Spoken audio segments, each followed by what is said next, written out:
Assalamualaikum warahmatullahi wabarakatuh. Bismillahirrahmanirrahim. Alhamdulillahilladzi rafa'a aqwaman bil ilmi wa wada'a aqwaman lil jahli. Wassalatu wassalamu ala sayyidina wa habibina wa syafi'ina wa maulana Muhammadin wa ala alihi wa sahbihi fi kulli lamhatin wa nafsin bi'adadi kulli ma'lumin lak. Subhanaka la ilma lana illa ma 'allamtana innaka antal alimul hakim wa la hawla wa la quwwata illa billahil aliyyil azim. Nastaghfirullahal azim. Yang kita muliakan para habaib, para alim ulama, guru-guru kita, orang-orang tua kita, bapak-bapak, ibu-ibu, semoga kita senantiasa diampunkan Allah, diberi hidayah dan taufik, diberi pertolongan serta perlindungan dan keselamatan di dunia dan akhirat. Amin ya rabbal alamin. Alhamdulillah, pada beberapa waktu yang lalu kita sudah membicarakan tentang salat, tentang salat, walaupun masih bab tentang rukun-rukunnya, dan belum lagi kita berbicara masalah sunat-sunatnya. Mudah-mudahan kita semua dilindungi Allah Subhanahu wa taala, dijauhkan daripada bala dan bencana, khususnya bala yang sedang lagi melanda dunia, yang mengakibatkan sampai Ka'bah pun disterilkan, ya. Ini sudah tanda-tanda akhir zaman. Sudah ada yang ahli mengatakan bahwa tidak sedikit jumlah yang akan menjadi sebab kematiannya melalui corona. Sebenarnya akhir zaman memang kita nak diambil Allah. Andai kena yang baik-baik, qadarullah, memang nak dicabut ajalnya yang sampai, bukan karena coronanya sebenarnya. Itu ajal dari Allah Subhanahu wa taala. Itu hanya sebab-sebab saja. Namun kita tentunya menjauhinya karena itu wajib hukumnya, ya. Kita akan membacakan kitab tentang puasa. Insyaallah nanti tentang sholat itu kita lanjutkan kembali, tapi boleh kalau nak tanya masih boleh, ya, sama. Untuk kita ketahui, ini halaman 166 dalam buku kita. Kita akan singkatkan sedikit. Puasa itu pada syarak, maknanya adalah, kitab Ar-Riyadul Wardiyah menyebutkan bahwa makna puasa itu menahan diri daripada, ada syarak maknanya adalah menahan diri daripada yang membatalkan puasa dengan cara yang tertentu. Nanti akan datang penjelasannya berikut tentang syarat-syaratnya. Jadi apa saja yang membatalkan puasa itu ditahan. Makna puasa itu menahan dari segala yang membatalkan puasa. Al-imsaku 'anil mufattirat, menahan diri daripada apa saja yang dapat membatalkan puasa. Contohnya makan, minum, berhubungan jenis suami istri, jadi itu membatalkan puasa. Dalam kitab Ar-Riyadul Wardiyah, makna puasa itu menahan diri daripada masuknya sesuatu ke dalam tubuh, masuknya sesuatu yang bertubuh, ada fisiknya. Kalau angin kan tidak ada fisiknya, tapi kalau ada fisiknya masuk ke dalam rongga yang terbuka. Apa saja yang berbentuk fisik masuk ke dalam rongga mulut, rongga hidung, rongga yang terbuka, ya. Mulai dari terbit fajar waktu imsak sampai terbenam matahari dengan niat. Niat itu kuncinya. Orang puasa dari imsak sampai berbuka tapi tidak ada berniat, itu namanya ngelaparkan badan, perut, cuman, ya, tidak dapat pahala karena tidak sah puasanya. Ini tambahan wawasan kita. Berapa macam puasa? puasa itu ada dua macam, puasa fardu dan puasa sunnah.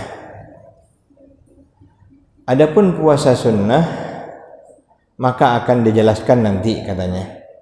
Ada pasal tentang puasa sunnah. Sedangkan atau adapun puasa yang fardu itu terbagi kepada dua bagian.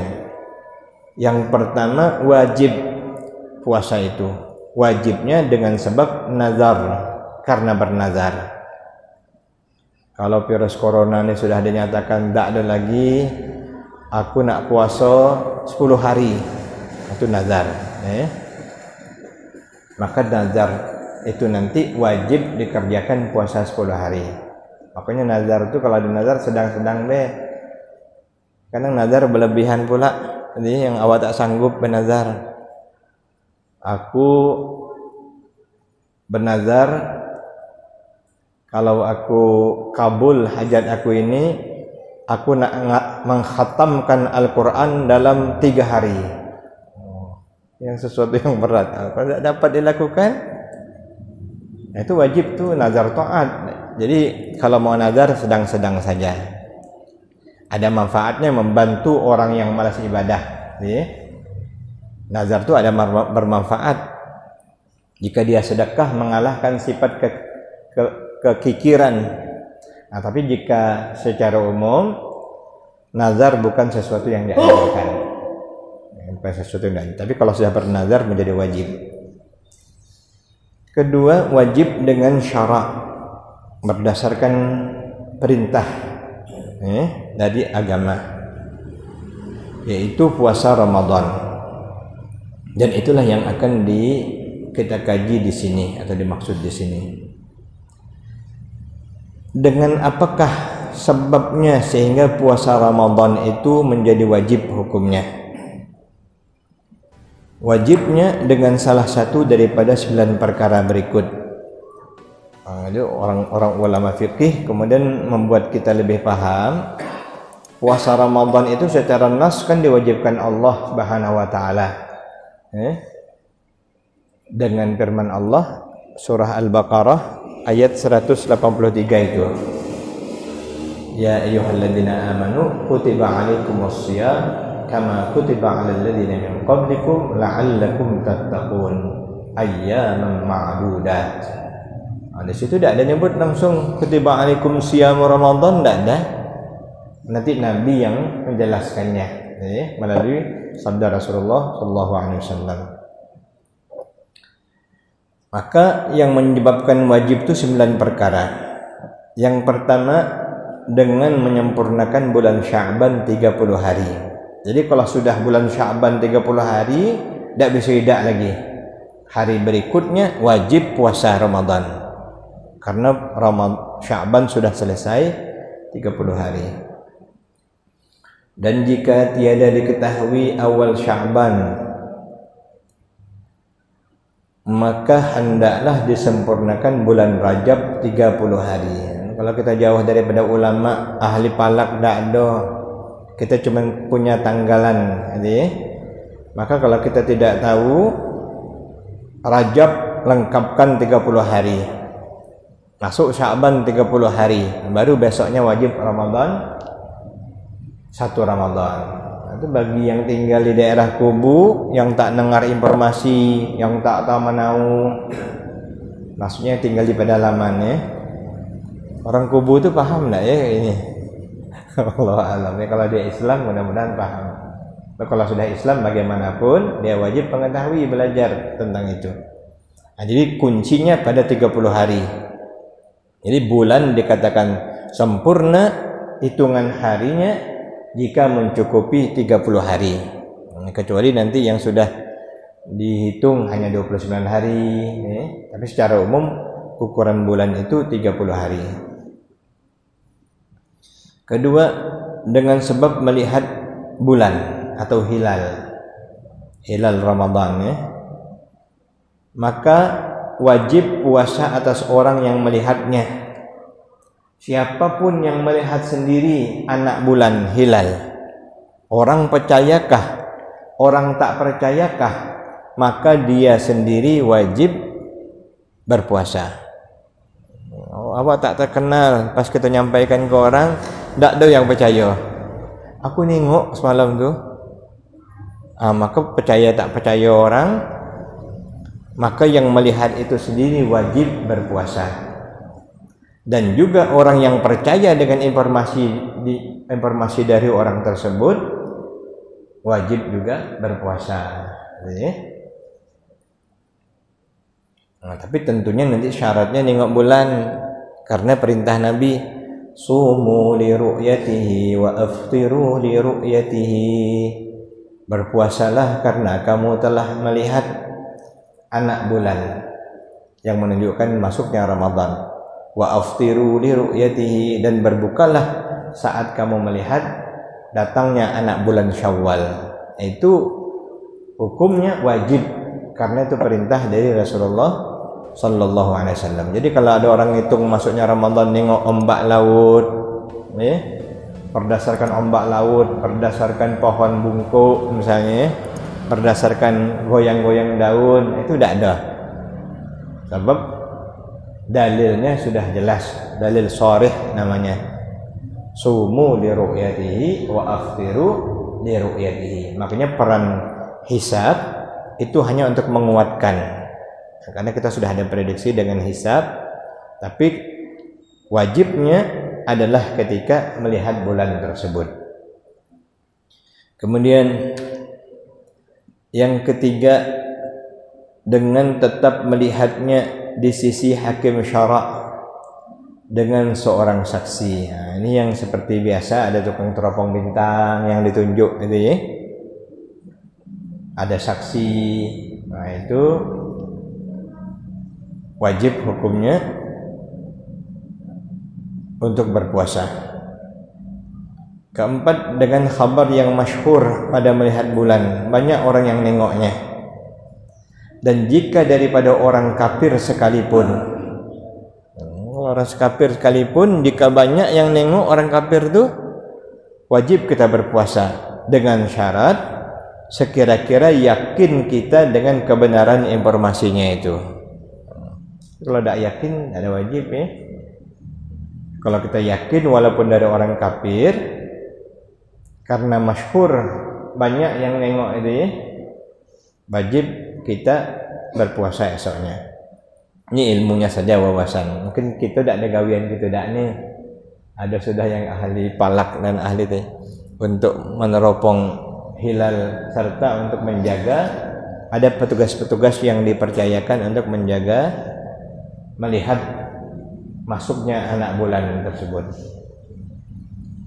Yang kelima, dengan hukum hakim syara' yang mujtahid, jika dinyatakannya akan tempat perpegangannya pada hukumnya. Apalagi ini ada ulamanya yang mujtahid, dia nengok, ada pula dalilnya, dan bagaimana dia menentukan hukumnya bahwa besok berpuasa.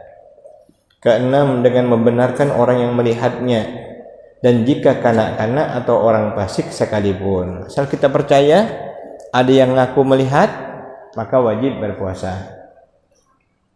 Cuman kalau untuk Indonesia, jadi untuk sebuah negara, yang diikuti betul adalah keputusan imam. Keputusan imam yaitu pemerintah, dalam hal ini kan Menteri Agama, karena sudah dipadukan dengan ukuran melihat tadi. Kalau persoalannya Indonesia ini belum jauh-jauh hari, banyak sudah yang bilang puasa hari ini, puasa hari ini, puasa hari ini. Padahal mestinya kita tunduk dengan keputusan hakim yang bertanggung jawab, yaitu pemerintah. Karena mereka sudah berdasarkan dengan ru'yah, melihat bulan, ataupun kalau memang tidak, mereka melengkapkan hitungan bulan lengkap dengan hisabnya sekalian. Kemudian dengan menyangka masuk puasa dengan ijtihad bagi hak atau bagi orang-orang yang misalnya tawanan, yang tak tahu lalu tentang keadaan.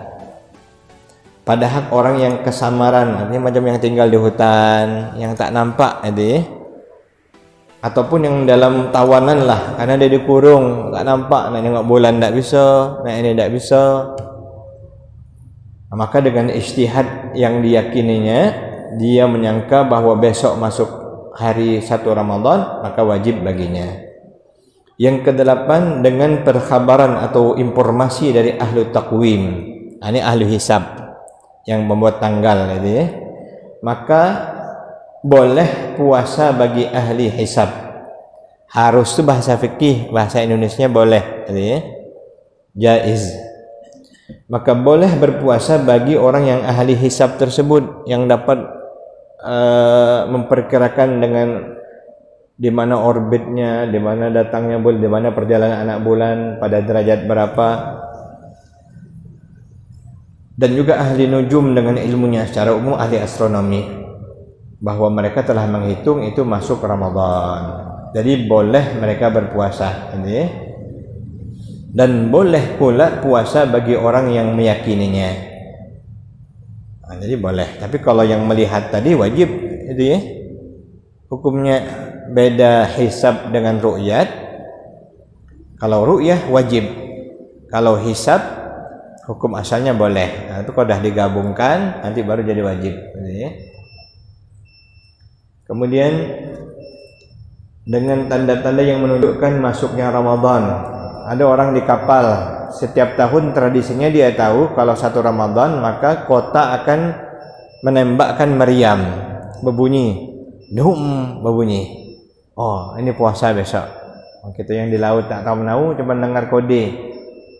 Ya, atau mungkin kebiasaan macam di Tungkal, ada sirene, Jambi pun ada, cuma tidak kuat kita tak dengar ya. Kalau di Tungkal, sekota Tungkal tu dengar bunyi sirene itu, ya. Oh, dengar semuanya gitu ya. Kode dari waktu imsak pertama, nah, semua orang tahu itu masuk Ramadan. Nah, dulu ada aulia Allah yang masyhur, Maulana Syekh Abdul Qadir Al-Jilani. Ini pengecualian. Orang kampungnya mengetahui bahwa besok Ramadan adalah ketika dia tidak mau menyusu ibunya. Nah, ini, wah, ini tak mau nyusu maknya. Sejak kecil sudah punya kelebihan bahwa diketahui besok Ramadan. Baik. Berapa syarat wajib puasa? Syarat wajib puasa itu 5. Pertama Islam. Itu mungkin tidak usah kita jelaskan, secara umum Islam. Yang kedua bulugh akil baligh. Itu wajib jika sudah akil baligh. Tapi kalau belum baligh maka tidak wajib. Cuman sama dengan sholat, umur 7 tahun diperintahkan oleh orang tuanya. Jadi wajib orang tua mengajari anak untuk berpuasa, memerintahkan anak berpuasa semenjak umur 7 tahun. Sama dengan sholat. Walaupun sifatnya dilatih setengah hari dulu deh. Tapi kalau 10 tahun anak tak mau juga berpuasa, sama dengan sholat, maka boleh dipukul anak tersebut untuk memberi efek jera dan mendidik supaya dia mau mengerjakan perintah Allah. Ketiga, bahwa kuasa seseorang untuk berpuasa pada hissi ataupun pada fisiknya, ya, secara panca inderanya. Ya, secara logikanya dia memungkinkan dengan kesehatannya untuk berpuasa dan juga pada syaraknya. Maka tiada wajib puasa atas orang yang tidak mampu karena sakit, atau orang yang sakit tidak diharapkan kesembuhannya, atau karena sangat tua sudah umurnya. Orang yang sangat tua sudah umurnya, maka dia tidak termasuk lagi yang diwajibkan berpuasa. Nah, cuman gantinya adalah mengeluarkan fidyah namanya ya. Dalam Al-Quran kan Allah berfirman, yang tidak mampu maka mereka fafidyatun min ayyamin ukhar, membayar fidyah ya. Bagi yang mampu membayar mengqadha pada hari yang lain, bagi yang tak mampu mengeluarkan fidyahnya. Kemudian yang keempat, bahwa tiada ia sakit yang mudarat jika dia berpuasa. sakit pilek biasa, sakit-sakit kepala biasa, wajib berpuasa. Apa tak puasa? Aku ni sakit kepala. Itu tak ada wajib belum ya? Atau aku ni ada pileknya dikit cuman tak apa-apa dah. Itu bukan sakit. Itu bukan sakit yang memudaratkan. Ukuran yang memudaratkan jika seseorang misalnya harus bertayamum karena demam panas, tak bisa kena air, atau karena luka mesti dengan tayamum. Jadi itu baru membolehkan dia tidak berpuasa. Artinya sakit ringan tidak boleh, tetap wajib. Kalau sakitnya memang sudah sakit kategori yang dikatakan sakit betul, baru dia boleh tidak berpuasa. Sama dengan BPJS sekarang. Kalau tanggung-tanggung tidak terima BPJS ya. Kalau sakitnya parah ni kan baru diterima urusannya. Tak bisa rawat pak, ini belum masuk kategori yang bisa dirawat. Baliklah dulu katanya ya. Tapi kalau yang sudah parah ni kan baru diterima. Kemudian yang kelima, bahwa tidak sedang musafir dia, akan musafir yang membolehkannya menjamak atau mengqasar salat. Dia tidak musafir yang membolehkannya mengqasar salat. Artinya yang boleh hanya musafir yang lewat 2 marhalah, 83 atau 84 km perjalanan. Kalau cuma masih 5 km, tak ada bisa belum. Aku tak ada puasa lah hari ini, ngapa? Aku nak ke seberang Jambi itu ya. Belum boleh itu ya. Tetap wajib berpuasa. Maka jika musafir ia akan safar qasar, artinya memang musafir jaraknya jauh, yang lewat 84 km. Ada dua, satu lagi 136 km. Untuk 84 boleh milih, dia berpuasa boleh, sama dengan jamak, dia menjamak boleh, tidak menjamak boleh. Tapi kalau sudah 134 km ke atas, menjamak lebih afdal daripada salat biasa. Nah, puasa begitu juga, kalau sudah jauh ni kan, maka afdalnya jangan. Tapi kalau sedang-sedang saja tetap sunat, tetap dianjurkan berpuasa. Silakan. Ya. Baik. Jadi dalam dalil yang ditemukan oleh para alim ulama, illahnya hanyalah jauhnya perjalanan lewat ukuran. Bukan dalil penat berjalan, tidak disebut. Dalilnya hanya jauh jarak tempuh, ukuran jauh jaraknya. Nah, jadi orang yang naik pesawat tapi perjalanannya melebihi 84 km boleh tak puasa. Ya, karena yang dilihat bukan masyakkahnya tapi ukuran perjalanannya. Nah, cuman ada juga pendapat yang mengatakan boleh pilih dua. Seperti tadi nak tanda puasa boleh, jika nak puasa pun boleh, ya, karena dia tidak termasuk yang berat. Tapi mengambil pendapat yang awal, kaitannya adalah dengan ukuran qasar tadi, perjalanan yang membolehkan mengqasar salat. Nah, sama dengan kita nak menjamak qasar ke Jakarta. Ada orang, tak mau aku jamak, rugilah katanya. Awak sejam cuma di perjalanan. Nah, padahal ternyata itu adalah dispensasi Allah. Kalau Allah sudah bilang boleh, maka kata Nabi, ambillah atau gunakanlah, faqbalu minallahi afiyatah. Apa yang sudah didiskon Allah tu pakai, syukuri, manfaatkan. Karena Allah sudah memberikan keringanan. Ini tetap boleh gitu ya, untuk tidak berpuasa walaupun kita naik pesawat macam ke Jakarta gitu ya. Ke Jakarta mungkin sekitar 500 kiloan atau 600 kiloan.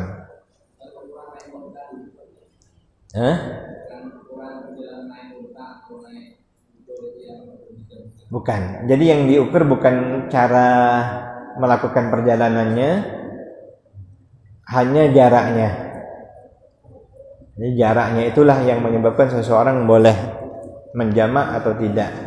termasuk boleh puasa atau tidak. Nah, tetapi untuk yang bab puasa tadi di Quran sudah jelas, wa antasumu khairul lakum. Nah, memilih tetap berpuasa adalah lebih baik. Ada satu perbedaan dengan sholat tadi, karena dalil untuk puasa ini wa antasumu khairul lakum in kuntum ta'lamun. Jadi kalau nak berpuasa lebih afdal. Tapi kalau dah parah nian penatnya itu tidak ada manfaat, tidak ada boleh. Kita berjalan, misalnya tadi mohon maaf pakai sepeda dari Jambi ke Tungkal sampai 5 jam dayung sepeda sampai 6 jam, membahayakan nyawa kita secara fisik. Badan kita sudah gemetar, mata kita sudah kunang-kunang. Kalau kita paksa puasa, itu bukan mati syahid namanya, mati sakit. Karena sudah di dispensasi Allah boleh buka. Itu ya tadi. Lain babnya kalau kita perang fisabilillah itu lain ya. Nah, ini sudah ada dispensasinya. Baik.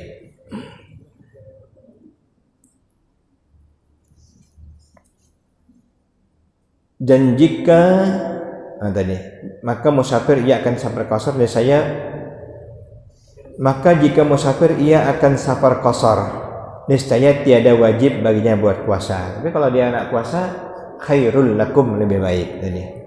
Dan jika berpanjangan musafirnya itu sehingga sampai kepada puasa yang satu lagi, berjalannya tak pernah berhenti karena dia jualan satu tempat 2 hari, satu tempat 2 hari, dari Jambi pergi ke Palembang 2 hari, ke Lampung 2 hari, ke Jakarta 2 hari, ke Bogor 2 hari, sampai setahun tak pernah berhenti, jalan terus.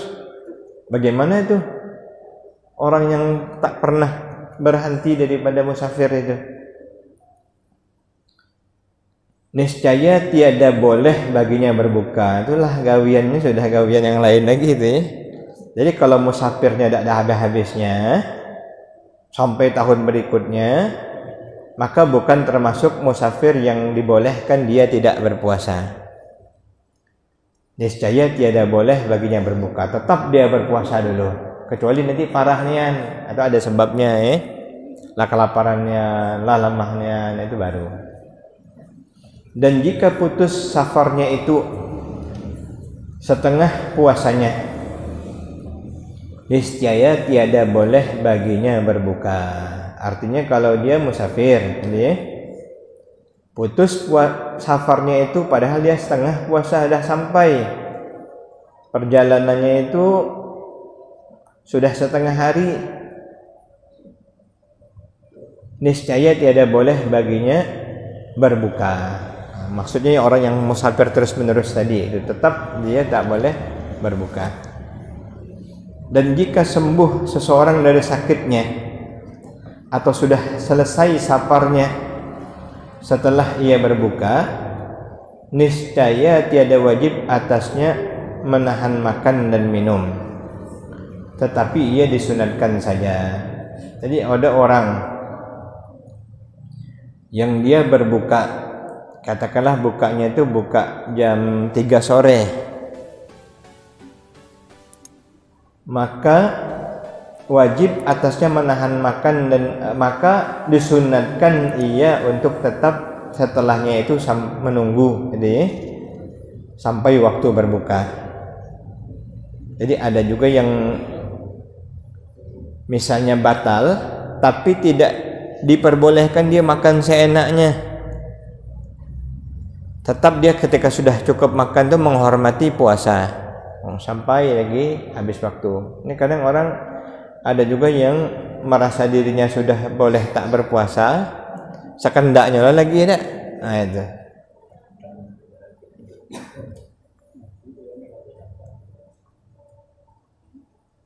Maksudnya gini, orang sakit, dia kan tak puasa, tiba-tiba dia makanlah waktu sakit, jam 12 siang sehat dia, maka setelah sehatnya itu dia sunat jangan makan lagi.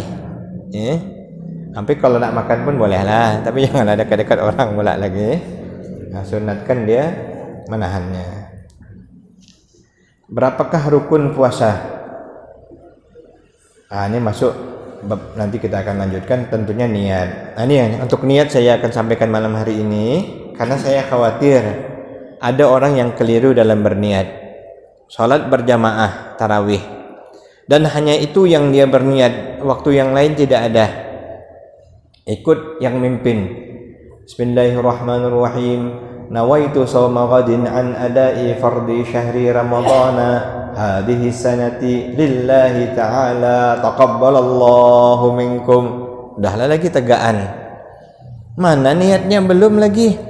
Karena niat itu di hati. Lafaz yang diucapkan itu sunnah untuk menguatkan hati, nolong kita untuk berniat. Nah, jadi yang mimpin setelah membaca nawaitu shawma ghadin, itu pun kalau bisa diluruskan harakatnya lebih baik. Nawaitu shawma ghadin an ada'i fardi syahri ramadhani hadhihi sanati lillahi ta'ala, ya. Nawaitu shawma ghadin an ada'i fardi syahri ramadhani hadhihi sanati, stopnya di sanatinya itu lillahi ta'ala. Itu lebih bagus nahunya, secara nahu tidak diragukan lagi, itu yang paling tepat disebutkan dalam kitab I'anatul Talibin. Nah, jadi jangan lupa niatnya itu yang di dalam hati. Kapan waktu niat? Mulai maghrib itu sudah boleh berniat sampai waktu imsak, gitu ya. Sampai maksud waktu terbit fajar, gitu. Nah, kalau lewat jam 7 pagi baru nak niat, tidak ada sah dalam mazhab Syafi'i. Wajib tiap malam kita berniat tuh, ya. Jam 7 pagi untuk Ramadan tidak sah. Lain puasa sunat. Nah, mudah-mudahan yang kita bacakan ini bermanfaat bagi kita semua. Amin ya rabbal alamin. Bismillahirrahmanirrahim. Alhamdulillahirabbil alamin. Allahumma shalli ala sayyidina wa ala sayyidina Muhammad. Allahumma 'allimna ma yanfa'una wanfa'na ma 'allamtana wa zidna 'ilma. Allahumma ya latifan lam yazal ultub bina fi man nazal innaka latifan lam tazal ultub bina wal muslimin. Wa sallallahu ala sayyidina Muhammad wa ala alihi wasallam. Alhamdulillahi rabbil alamin. Assalamualaikum warahmatullahi wabarakatuh.